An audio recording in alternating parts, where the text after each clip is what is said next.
I see it in the worker on the assembly line who clocked extra shifts to keep his company open.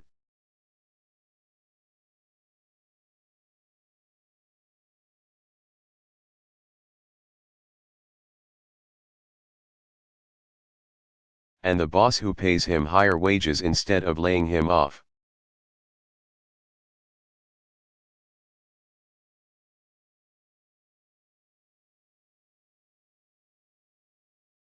I see it in the dreamer who stays up late at night to finish her science project.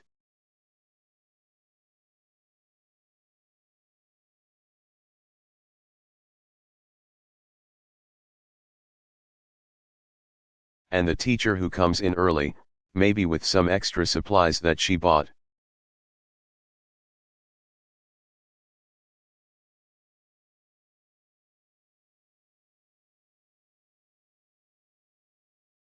Because she knows that that young girl might someday cure a disease.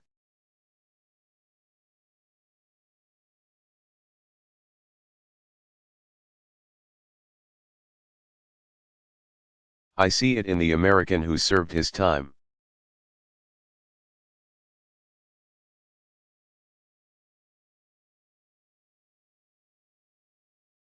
Made bad mistakes as a child, but now is dreaming of starting over.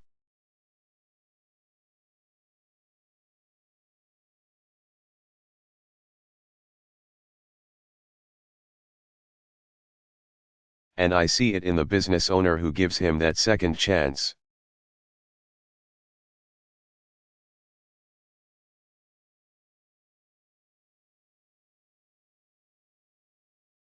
The protester determined to prove that justice matters, and the young cop walking the beat.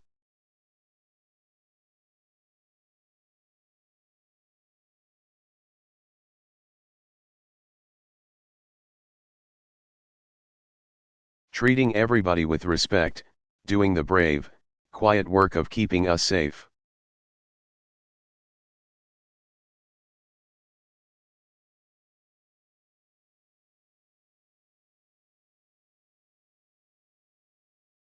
I see it in the soldier who gives almost everything to save his brothers.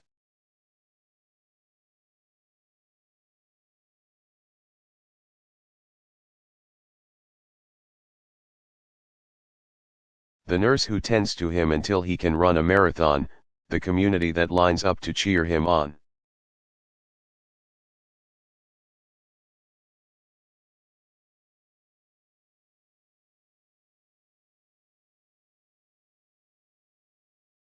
It's the son who finds the courage to come out as who he is.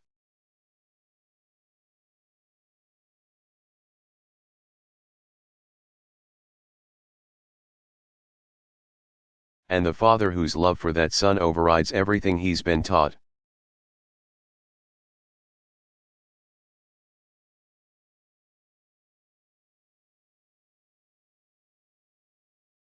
I see it in the elderly woman who will wait in line to cast her vote as long as she has to.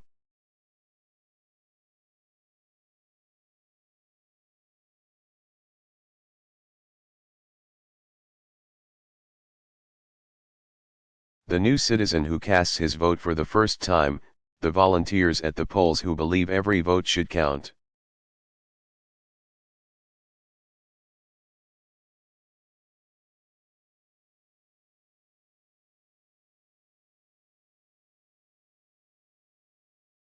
Because each of them, in different ways, know how much that precious right is worth.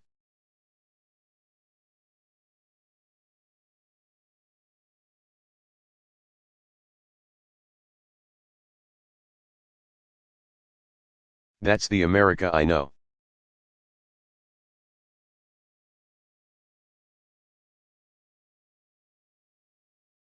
That's the country we love, clear-eyed, big-hearted, undaunted by challenge.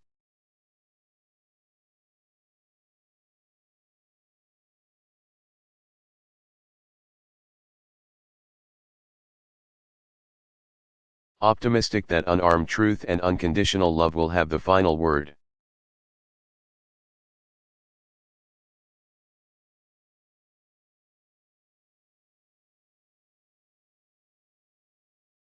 That's what makes me so hopeful about our future.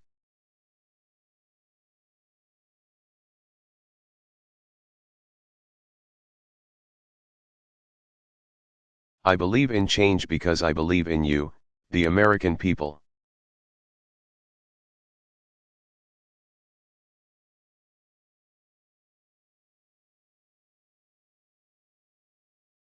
And that's why I stand here, as confident as I have ever been, that the state of our union is strong.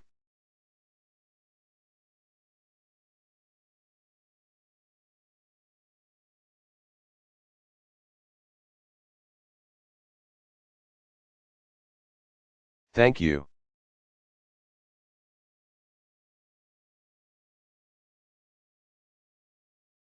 God bless you. God bless the United States of America.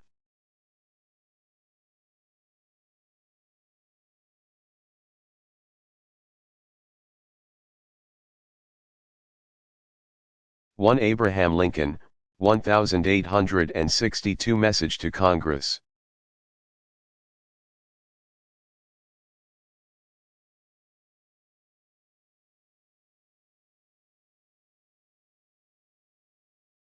Will not the good people respond to a united and earnest appeal from us?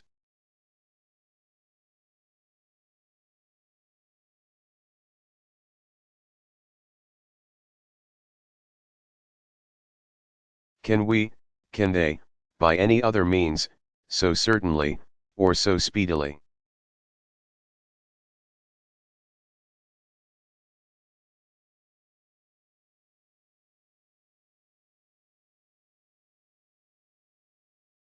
Assure these vital objects? We can succeed only by concert. It is not can any of us imagine better, but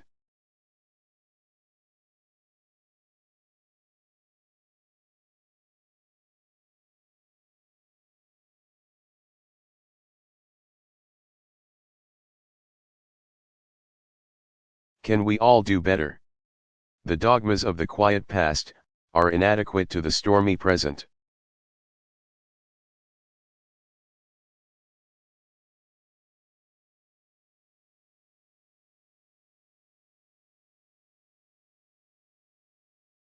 The occasion is piled high with difficulty, and we must rise with the occasion.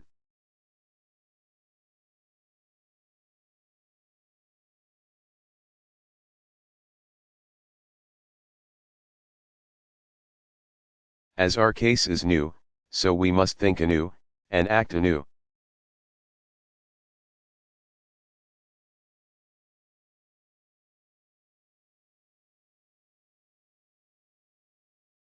We must disenthrall ourselves, and then we shall save our country. Emphasis added.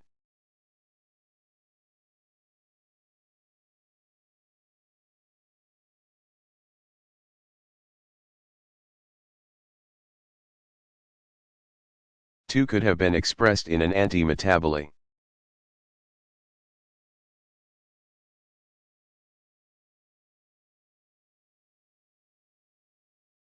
To wit, I think we've got to end the practice of drawing our congressional districts so that politicians can pick their voters rather than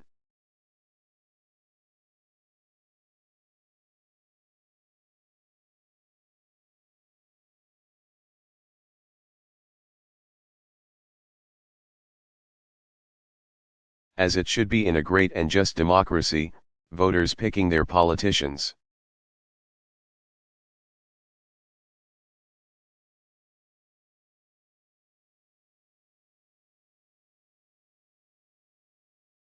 Barack Obama.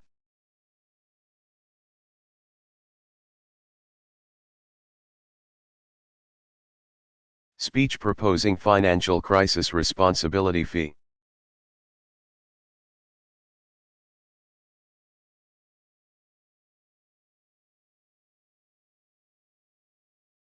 Delivered January 14, 2010.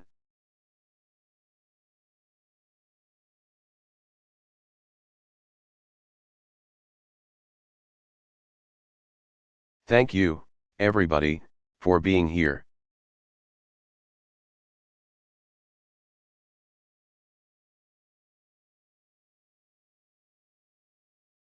As we all know, our country has endured the deepest recession we've faced in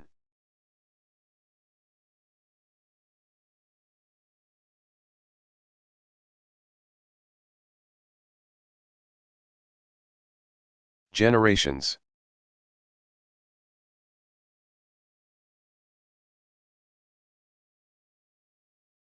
And much of the turmoil was caused by irresponsibility on the part of banks and financial institutions.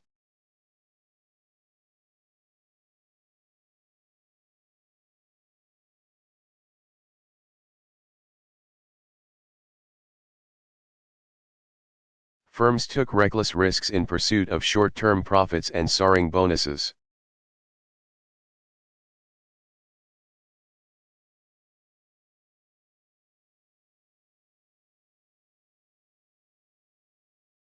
Triggering a financial crisis that nearly pulled the economy into a second Great Depression.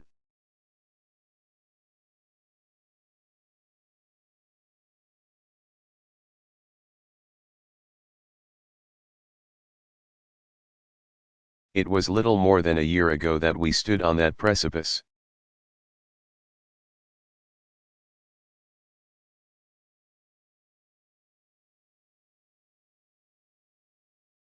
Several of the world's largest financial institutions had already failed.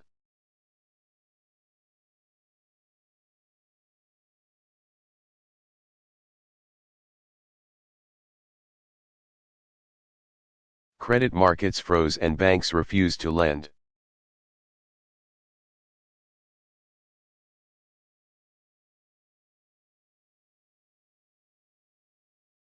Trillions of dollars in household savings evaporated as stocks, pensions, and home values plummeted.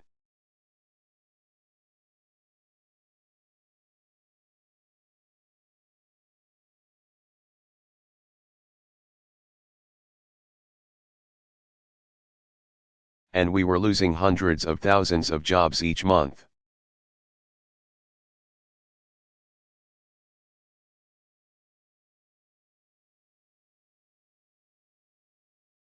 It was at this time that many large financial firms, those left standing, teetered on the brink of collapse.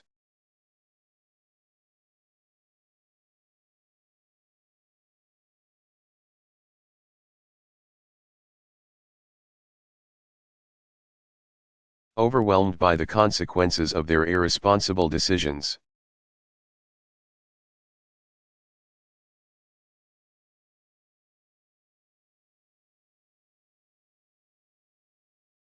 Now, even though these firms were largely facing a crisis of their own making,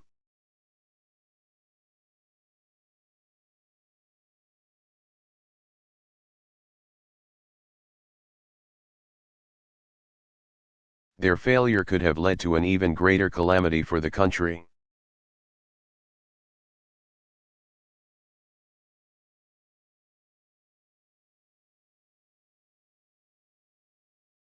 So the Federal Reserve and other agencies took emergency measures to prevent that outcome.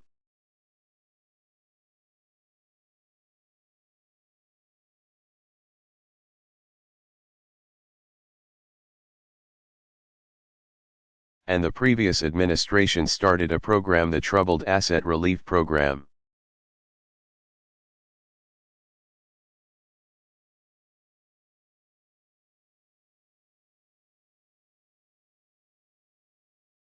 Or TARP, to provide these financial institutions with funds to survive the turmoil that they had helped unleash.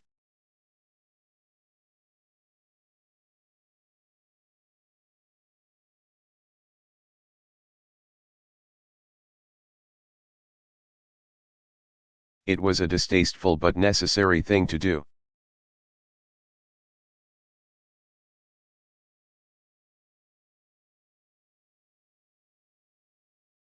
Now, we've worked over the last year to manage this program effectively.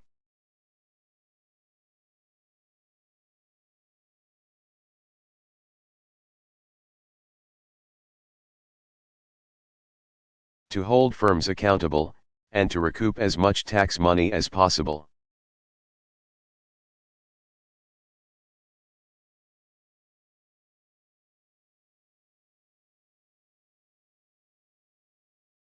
Many originally feared that most of the $700 billion in TARP money would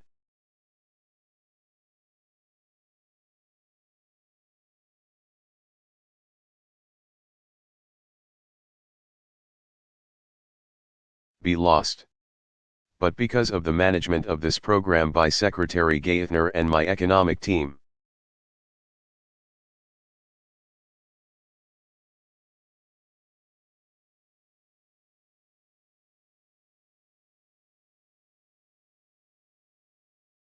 we've now recovered the majority of the funds provided to banks.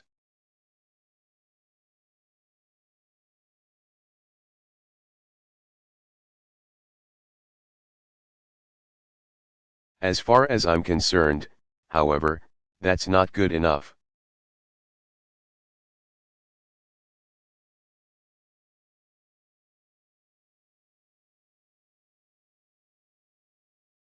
My commitment is to the taxpayer.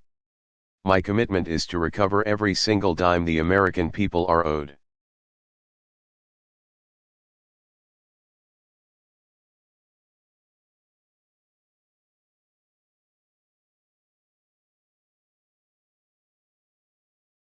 And my determination to achieve this goal is only heightened when I see reports of massive profits.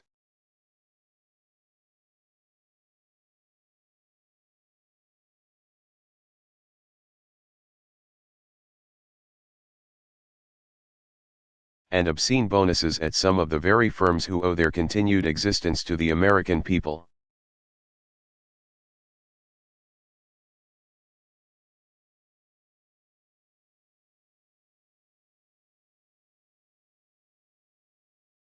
Folks who have not been made whole, and who continue to face real hardship in this recession.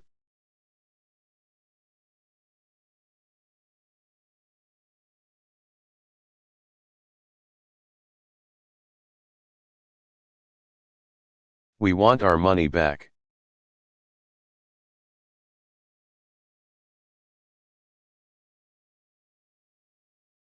And we're going to get it.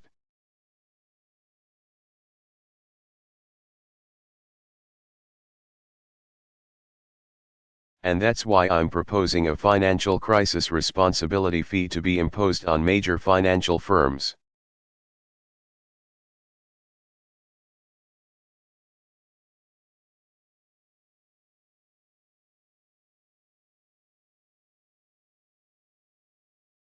Until the American people are fully compensated for the extraordinary assistance they provided to Wall Street.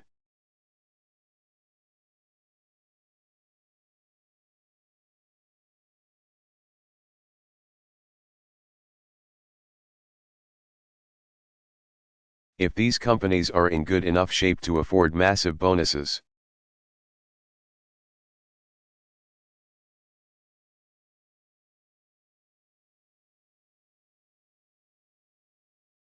they are surely in good enough shape to afford paying back every penny to taxpayers.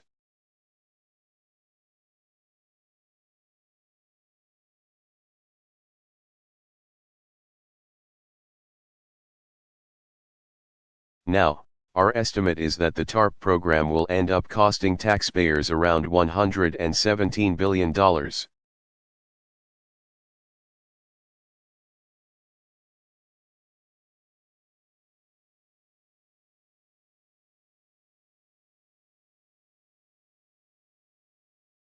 Obviously a lot less than the $700 billion that people had feared, but still a lot of money.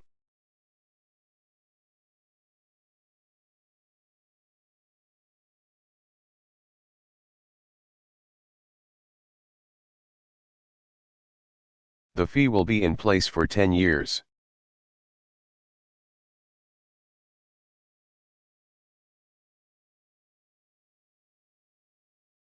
Or as long as it takes to raise the full amount necessary to cover all taxpayer losses.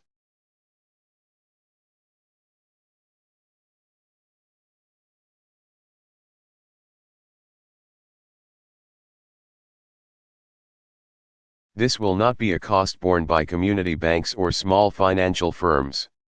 Only.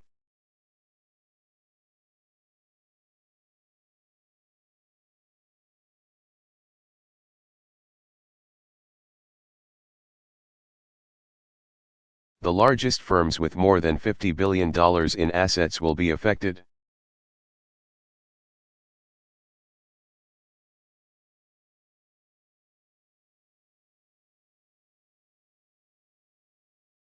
And the size of the fee each bank owes will be based on its size and exposure to debt.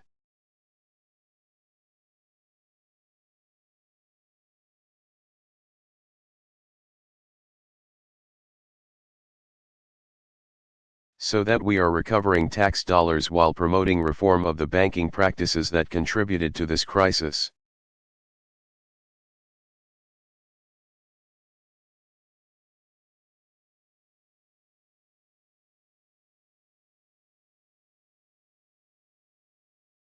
Now, the fact is these financial institutions are essential to our economy.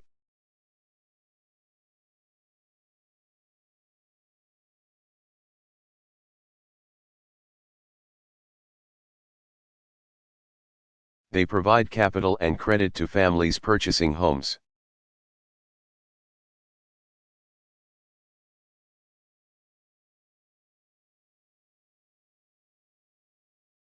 Students attending college, businesses seeking to start up or expand.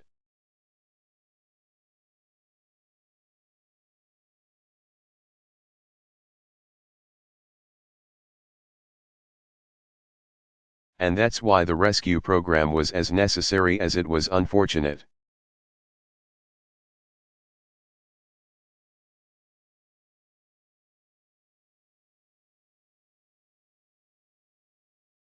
And that is why, through this fee and broader reforms that we seek,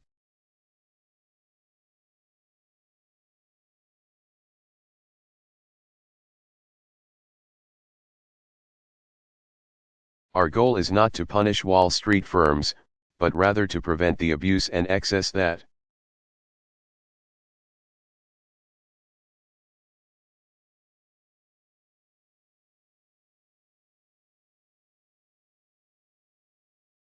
nearly caused the collapse of many of these firms and the financial system itself.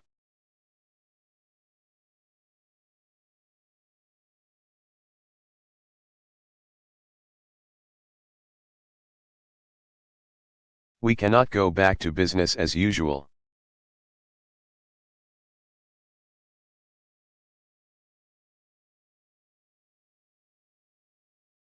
And when we see reports of firms once again engaging in risky bets to reap quick rewards,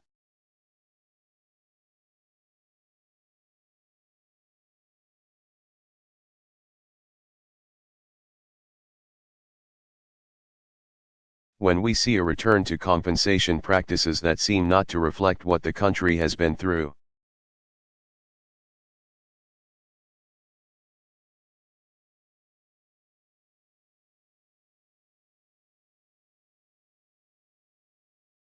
all that looks like business as usual to me.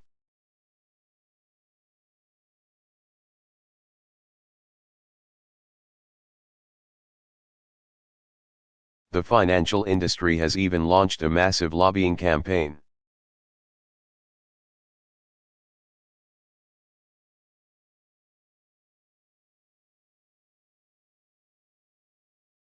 Locking arms with the opposition party, to stand in the way of reforms to prevent another crisis.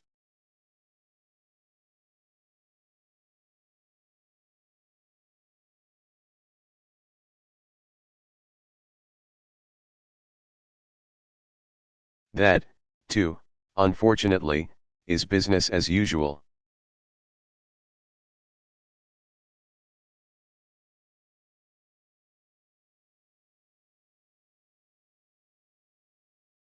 And we're already hearing a hue and cry from Wall Street suggesting that this proposed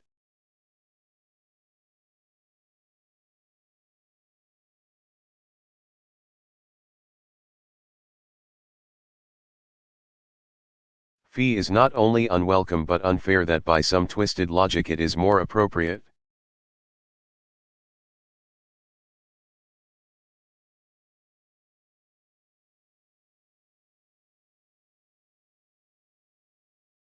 For the American people to bear the costs of the bailout, rather than the industry that benefited from it.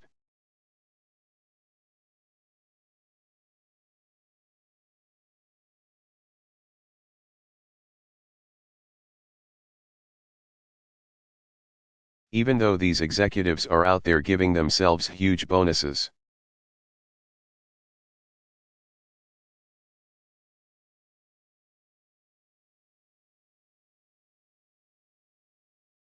What I'd say to these executives is this: instead of sending a phalanx of lobbyists to fight this proposal,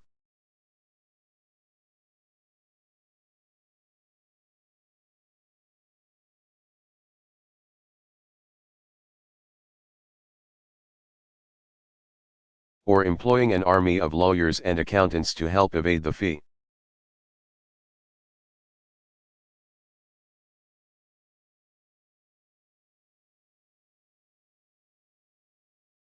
I suggest you might want to consider simply meeting your responsibilities.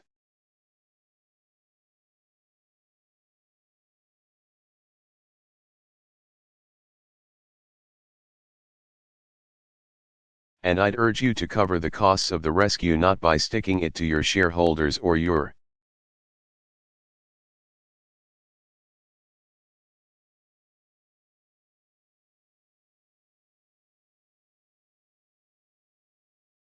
customers or fellow citizens with the bill, but by rolling back bonuses for top earners and executives.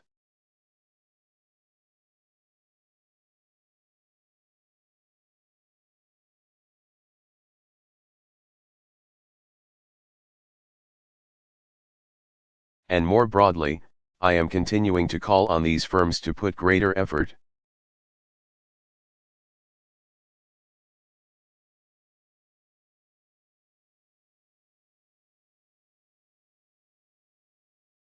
into helping families stay in their homes, to provide small businesses with needed loans.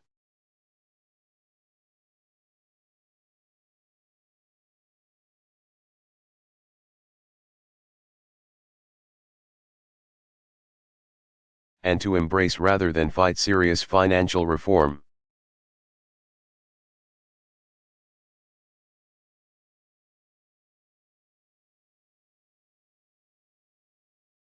Ultimately, it is by taking responsibility on Wall Street, here in Washington.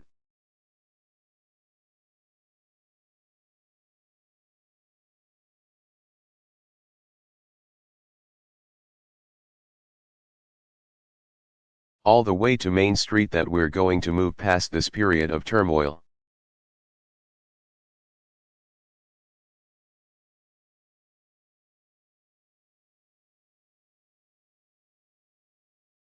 That's how we're going to avoid the cycles of boom and bust that have caused so much havoc.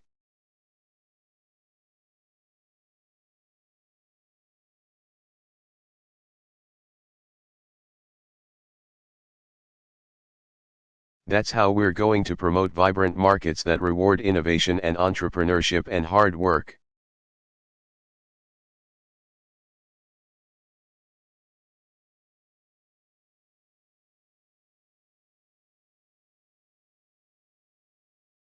That's how we're going to create sustained growth without the looming threat of another costly crisis.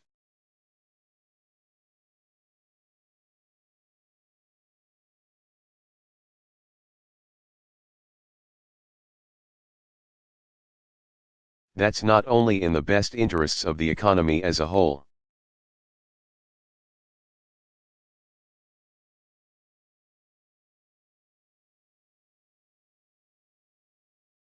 It's actually in the interest of these large banks.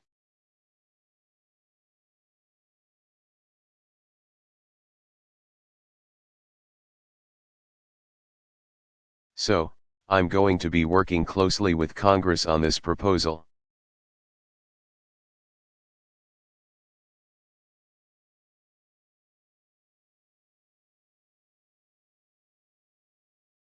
And on behalf of the American people, I look forward to signing it into law.